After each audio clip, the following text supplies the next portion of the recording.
This is Brett Johnson. We're looking again at principles of restart, and this one is particularly interesting. We need to know when the momentum has shifted, and we need to go with that momentum. So what happens in Exodus 11 verse 3 is the Lord made the Egyptians, it says this in brackets actually, the Lord made the Egyptians favorably disposed towards the people. And Moses himself was highly regarded in Egypt by Pharaoh's officials and by the people. What's happened? We have this guy Moses. He's a nobody, right? He left 40 years ago having killed an Egyptian, and he's gone off and he's disappeared. Comes back, 80-year-old man, and but who is he? But as he speaks and God confirms his word with signs and wonders, he becomes a somebody.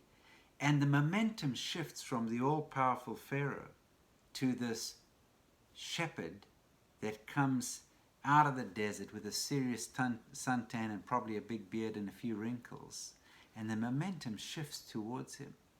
Moses was a problem, a Jewish boy when he was born, who became a prince, who became a problem because he murdered somebody and he fled to the desert, who became a prophet called by God to speak to Pharaoh, who became a problem again because the Jews experienced difficulties as soon as Moses starts speaking to Pharaoh, and who became a prince again. If you don't persist, you won't be a prince. If you don't hang in there when there's opposition, if you don't remain with your prophetic face at the coalface, then you don't get through to where the momentum shifts. And so staying in the game is part of what builds momentum. Getting back into your business, marketing again, selling again, serving customers, calling them, getting back in the saddle even when things have been difficult. This is part of what takes us from being a problem to being a prince. And that bridge is the bridge of persistence. The momentum in the battle between Moses' God and the Egyptians' God had shifted.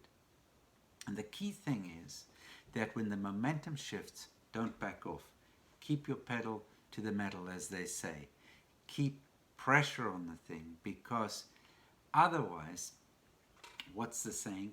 We clutch defeat from the jaws of victory. It's as if God is about to give us a victory and we back off. When God's about to give you a victory, when there's been a swing in the momentum, don't back off and say, oh, it's all about God. Stay with the pressure in the situation, with the persistence, so that you can get out of being a problem and get to being a prince. Until tomorrow.